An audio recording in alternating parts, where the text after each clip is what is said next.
vinyl community, welcome back to the channel. It's James coming back at you with another music collections video, and I hope everybody's doing well and getting ready and already enjoying the Memorial Day weekend. It's a holiday weekend here in the US, and I think it may be a holiday weekend in the UK as well. I'm not sure what the holiday is, but here in the US it's Memorial Day. So many of us get a 3-day weekend, so I know I'm excited about it. It's much needed. Had a pretty long week traveling this week. I was in Minnesota for, of all things, computer training, so learning a new POS system for the company I work for, and it was a good week. Classes are, computer classes can only get to be so much fun. Very monotonous, and it was a large group of people. When I say large, it was like 20 people, and people learn at different paces. So the hard part for me was I was kind of wanting to get going with it and move ahead. And when you get a group of people trying to learn the same thing, some people catch on faster than others. So it was like you're either behind or ahead. I just never felt like I was right in tune with the class. So anyway, it went fine, and I think it's going to be a good system, so we'll roll those out to my stores. I have 42 retail stores throughout Central South Texas, and those go out sometime in August, so I'm excited for that. Anyway, I hope everyone has a great weekend and had a good week last week, and I'm really excited about today's video because it's been on my mind for a couple weeks now about making this particular video, because I really made it kind of a big miss video I did 2 weeks ago when I was talking about my favorite female singers of all time. And after I filmed it and after I thought carefully, I had selected the singers I wanted to showcase in that video. I really left somebody off that definitely deserves a place in my top 10, because I absolutely adore her. And I love her voice, and I love this duo, so I thought, okay, well, the way to remedy that is to do a complete video on them, so that's what I'm doing today. Wanted to give it a week. I wanted to kind of refresh my memory with some of these songs and get to know the albums a little bit more, and I can't say I got to it all because of a very busy work week. I did get a chance to listen to some of it again and get to know some of the songs I hadn't heard in some time. So I want to try to give you the best snapshot I can of this duo. And what I'm going to talk about today is certainly nothing new. Many of my regular viewers probably know this duo well, but I'm very excited to talk about them. And I'm going to try to make this as short as possible, actually. So what I'm hoping for is I'm going to put a couple links down in the description to this video, a couple of my favorite tracks, maybe a live performance, and I really would hope that many of you will go out and listen to some of this music, because that's really what this channel is for. That's my intention of this channel, is to give you guys some ideas on newer music, or newer for you, or something you hadn't considered, and go out and actually listen to it and make up your own opinions and leave some comments, and let's interact that way. So I mentioned them briefly in my Record Store Day video, and that's probably where I'll start again, because their first album got a re-release on Record Store Day. But what I want to show you first before that is the original copy of that. And we're talking about Goldfrapp. Goldfrapp is a duo consisting of the singer, Allison Goldfrapp, who really is the star of the show, if you will. I mean, to me, she is Goldfrapp. It's her name. It's her duo, really. But there is another gentleman who is responsible for a lot of the songwriting, and he plays the synthesizers and does a lot of the instruments in the band. To my knowledge, Allison doesn't play an instrument. She may play piano, and she does a lot of writing, but I don't think, when I see her live, she's always just singing. But Allison Goldfrapp and Will Gregory consist of Goldfrapp, and this is their first album that came out in 2000 called Felt Mountain. This is a prized possession of mine, because it was, up until Record Store Day, very rare and hard to get, because it never got a US release on vinyl. So this is a European copy and an original copy, and I'm going to actually show you the record here, because many of you may want to compare the version that's out there now from Record Store Day to the original copy. And I will say they did an excellent job of reproduction for Record Store Day. Big difference, of course, the Record Store version is white vinyl. This is classic black vinyl. But the artwork is done very, very well in both instances. This is the original copy, and I'll show you the labels and the insert and the vinyl real quick. It's a double-sided picture insert, just a nice, really, really nice, beautiful winter scene here, and some album information, lyric information, and credits on the back. Perfect picture there for the title of the album, Felt Mountain.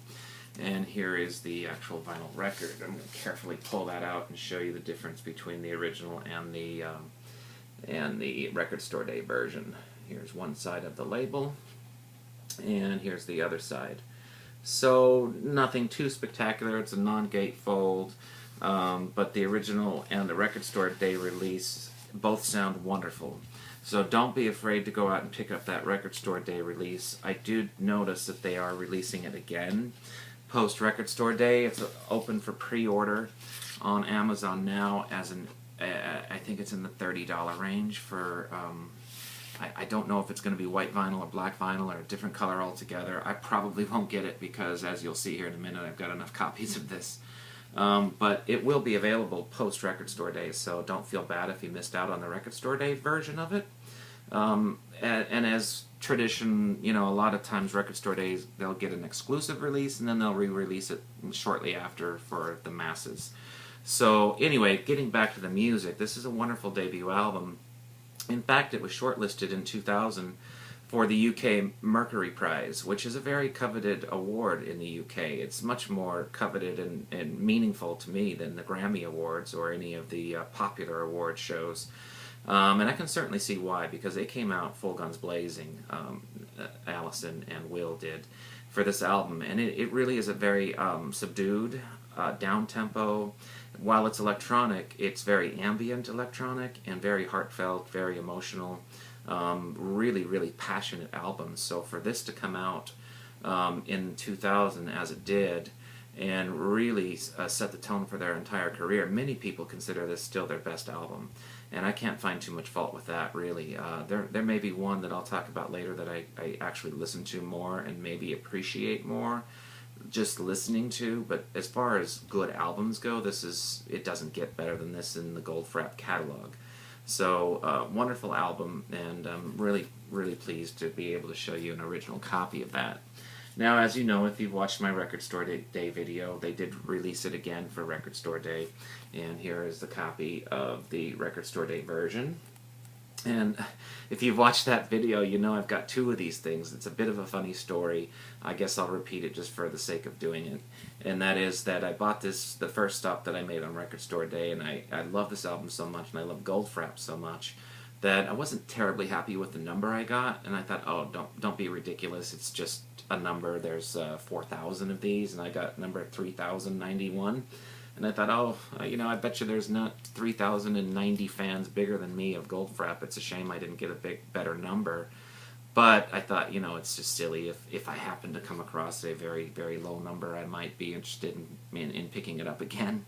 And sure enough, not only did I pick up that copy, I did pick up a second copy later on in the day, because it is number 7 of 4,000. So I thought, well, that's pretty low. I said if I find a low number, I may be interested in finding a better one. And sure enough, I found number 7. So I'm like, okay, well, yeah, it's $24, but I deserve this because I'm such a fan of them, and I'm such a fan of this album that I can't let somebody else have that. So I have no intention of selling the other one. That's going to be my playing copy. It's just a plain white vinyl. I guess I could show you the labels, but again, for the sake of time, they are the same. It's white vinyl. Nothing too different about it. The insert is identical.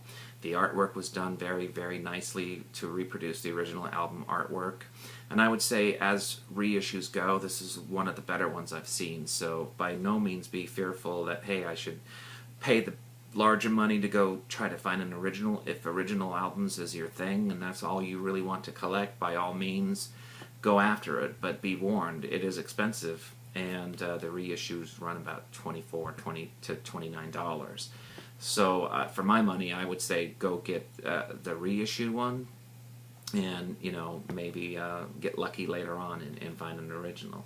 But anyway, Felt Mountain's a wonderful album. Lovely Head was one of the singles from that album, along with Utopia, which got a lot of press and a lot of, I wouldn't say airplay, it didn't get airplay, but over time, now that it's, what, 15, 16 years later, it has grown in popularity and has really cemented their legacy right out of the gate as an artist, an act that's very unique and different. So as we get through these other releases, you're going to see that the band has changed a lot, and they've kind of got two different faces that they wear. They do their ambient electronic stuff, the more subdued down-tempo, and then they do the more dance-oriented stuff, and I'm a big fan of both.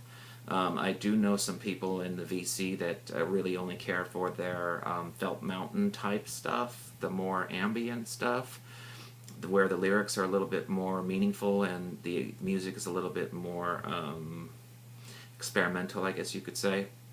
But I really enjoy all of their stuff, so I'm going to get to the next album they came out with, and that was in 2003. 3 years later, they came up with a very different album, and they took a completely different change of direction for Black Cherry.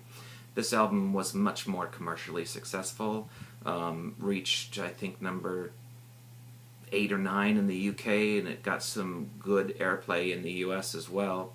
Had some big dance singles on here called Crystalline Green. Train, I believe, was a lead-off single from this, and probably the most notable single on here was called Strict Machine. So if you like the more glam rock, I guess you could say, glamorous side, the more dance-oriented side of Goldfrapp, great place to start here with Black Cherry. This is a wonderful album. This is an original copy here. To my knowledge, this has not been re-released, and perhaps, you know, future Record Store Day events will prompt the record label Mute to do more of these reissues for Goldfrapp. But this, again, is really difficult to find and kind of commands a pretty big price tag, so I'm glad I've been a fan for a long time, because I certainly didn't pay much for this, and nowadays I think you probably would. So, wonderful album. Just a complete change of direction, and I think they may have gained a lot of fans off this album and maybe isolated and alienated a few of the fans from the first album. But for me, it works wonderful, and again, the star of the show is Miss Alison Goldfrapp, and just a wonderful album. So check out those songs I listed and listen to the full album, because you won't be disappointed. I'll just show you briefly. I do only have the one 12-inch single from the album. I think there's a couple more, but I'm still missing them. This is the 2 LP 12-inch, many different versions of the song Strict Machine are on this, so I'm glad to have that. And this actually is not hard to find and can be purchased very easily and inexpensively, so if 12-inch singles are your thing, that's a great one to have. It's got, let me see here, 3, 4, 5, 6, 7 different versions on 2 LPs of Strict Machine, and they're quite long. Remixes from everyone. Let's see if there's any names I recognize here. Benny Benassi. I know he's been active doing many other singles. There is a single version of this. Many of the other names I don't recognize, but for those who are big into collecting 12-inch singles, you might. But definitely worth picking up. Okay, from there, from Black Cherry in 2003, 2 years later, they come up with I consider their most commercial album, where Black Cherry is a little bit more glam rock. It's a little bit more heavily influenced by that whole glam movement. This album is pretty well strictly a dance album, and this album is called Supernature. And another fine album from Goldfrapp. And this is an album that you can really sink your teeth into, and you can do a fantastic workout. You can have a great road trip. You can put it on and really feel like you're listening to something really fun. And this is the lighter side, I guess you could say, of Goldfrapp. Ooh La La was a single from this album, and they had some big success with the song. Maybe it was that. They did an iPhone commercial. It was either iPhones or iTunes, and it got quite a lot of popularity, this album, from that, and it may have been Ooh La La. I think that was the song that they did or you know, probably sold the rights to Apple so they could make some money. And it's a really, really good album. So if dance music is your thing, you still get elements, though, of the wonderful lyrics and the wonderful music ability of both Will and Allison on this album. And certainly, again, I wish this was a little bit more easy to find, because you're not going to find this on vinyl very easily. None of their albums are easy to come by, perhaps other than their two most recent ones. The earlier albums that I'm showing you here are much harder to find. So just a wonderful album, and it is a gatefold, so I'll show you that quickly. And you can see that Allison has a wonderful body and very good looking, and the image here fits the mood of the album, just colorful and vibrant and exciting and electronic, and it's just a wonderful album just to put on and turn up and feel really, really good about it. So anyway, album number 3, Supernature, probably their most commercially successful album. And then you would think that, okay, we've had the most success of our career, we're going to stick with the formula, we're going to do that again. And they did something completely opposite, and they went back to their roots a little bit, and on their 4th album, Seventh Tree, they went back to the original sound, really, of the first album, Felt Mountain, which was much more ambient, much more subdued. This is really almost a folk album, if you will. It's very, very different from Black Cherry and Supernature, and boy, I just absolutely love it again. So, you know, if Felt Mountain is your thing and you like that side of Goldfrapp, I would say this is a must for your collection. No really good singles off this album even. They did release some singles. Let's see, A&E, I believe, was the lead single from this, and it did chart. I think it was a top 10 single in the UK.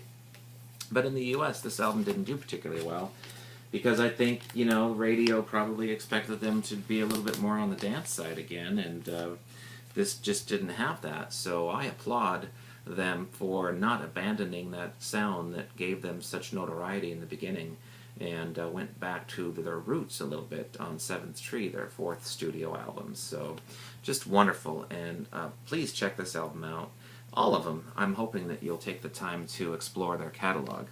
So from there, they took a bit of a break. Seventh Tree was in 2008, and in 2010 they came up with an album that's probably their least liked. I will say that much. I happen to like it. I think it's a fun album, and it's very 80s inspired. They went back to a dance sound, and it's not lyrically as strong, and it's not musically as strong, and even themselves, even Will and Allison, will say they felt a little bit rushed, a little bit of pressure on this album to get back to something a little bit more commercial, and they fell victim a little bit to the pressures of the record companies. And they're not as proud of this album now. It has grown on me, and I do like it more than probably the average fan would, because I guess I'm a diehard, or whatever you want to call it. But Headfirst in 2010 is probably their least liked album, I will say. But there's some really, really catchy songs on here, and I would hope that you won't dismiss it entirely. It is a fun album, and I think it's definitely worth the name and worth being in your Goldfrapp collection. Rocket is a fun song. Believer is a great, great catchy song, and it's got some real shorter hook-driven stuff in this, and it's just one of those albums, again, you can put on in the car, and you just feel good. I mean, it just gives you energy, and it's very 80s inspired. So again, there's kind of two sides to this duo. There's the ambient side that people tend to like more, at least in the vinyl community that I've noticed, and then there's the more light-hearted, dance-oriented, either glam from you know, albums like Black Cherry, or the 80s inspired Headfirst here. So either way, you're not going to go wrong listening to this band, I promise you that, and it's a great album. So finally, in 2013, gosh, it still feels like a new album to me, but it's 2 years old, and it still feels so new to me. They released what I consider to be their best album. I love this album. I ranked it number 2, I believe, on my top list of 2013 albums. It's absolutely stunning work of art, and that is Tales of Us. This is the album for me. This is the one that is career-defining. This is the album that actually just cemented my love for this duo so much. And not only for the music, but the visuals that accompanied it. Every song on this album, first of all, other than one called Stranger, which was a single, is got a person's name attached to the title. It's Joe, Annabel, Drew, Ula, Thea, Simone, Laurel, and Clay, and they are telling a story in each one of these little songs here, and the videos that accompany it are absolutely magical, especially ones like Annabel. That's one that you're going to see a link to. I adore that video. And this is an album that, oh my God, this, you've really got to have this in your collection. If you like, it is electronic, but it's really subdued, and the lyrics and the meaning behind these songs, you really get it in the video messages. And they did have some success with this album. They've done some interesting live performances of it with full symphonies, and in the UK they did that, and they're actually playing the videos behind the songs, and I just can't recommend it highly enough. I absolutely love Drew. I love Annabel. The lead song, Joe, is wonderful. Thea is wonderful. Just don't expect the fun, light-hearted side of the previous album and albums like Supernature. This is not fun. This is not light-hearted. This is a serious album, but it is so worth your time that I would just plead with you to check that out. And I am really going to, I kind of debated, do I want to show this or not, but I'm going to show it to you just briefly. They did release a very special box set of the album, Tales of Us, with a very plain black box, and inside you get all kinds of goodies. Of course, you get a copy of the vinyl record again, which is no different than the original, so don't expect anything limited edition that way or anything particularly special regarding the vinyl record, but I just had to have it because it has so many other cool things in it. I'll just go over things with you quickly. Limited edition Goldfrapp Tales of Us deluxe box set contains both a CD with extra tracks, a DVD of the album in 5.1 surround sound, it's just mind-blowing. And it does have 3 of the short films that are those videos that I was talking about, 40-page large formatted hard book, and exclusive images from Tales of Us in a lithographic art print. So here's my number and my certificate, if you will, and I'll just show you quickly some nice images that come with it.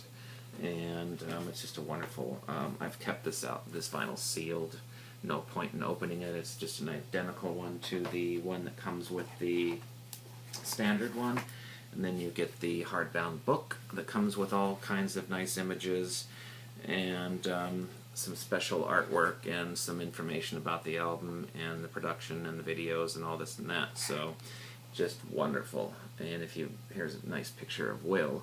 He doesn't get a lot of photos. Unfortunately, Allison is again the star of the show, but Will is an important part of this band. Let's not forget that, and I'm so pleased with it.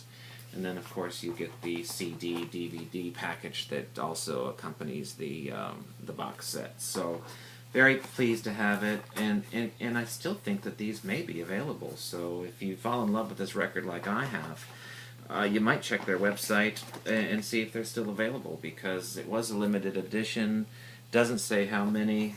Maybe it wasn't as limited as I think, or people didn't want to shell out the big bucks for it. But last time I looked, there was still some available. But that was a year ago, so who knows. But I'm so pleased to have it because it is one of my favorite albums. You hear the phrase desert island albums, and Tales of Us certainly does apply as something. If I was alone, isolated on a desert island, and I could only have 10 albums, I believe this would be one of them. That's how much I love it and how important it is for me. So I hope that you enjoy checking that out if you haven't already. I know friends like Tudor, you really like that album, and I've heard some comments from others that really enjoy that album too. So anyway, that's my little story about Goldfrapp. I hope that I've inspired you to take some time and get to know their music a little bit. And you'll come back to me with some comments and some things that you've discovered from their catalog of the albums I've shown you that you like too. So, with that said, I think that's it for this week. Have a wonderful Memorial Day weekend. I've got some fun videos planned in the coming weeks, so stay tuned for that. I've been thinking about how I want to talk about a few things that may be a little bit different. And I also want to do another video on my artist you should know. I was going to do that this week, but I really wanted to get this Goldfrapp video done, so that may be my next video, or one coming up soon is another one of those 10 artists you should know, whether they're new or new to me, or maybe new to, I think, most of you. Well, I'll save the rest for surprises. We've gone 25 minutes, and I was hoping this might be a little bit shorter, but hey, it's short for me. So have a great weekend, and we will see you next time, and take care, everybody. Bye for now.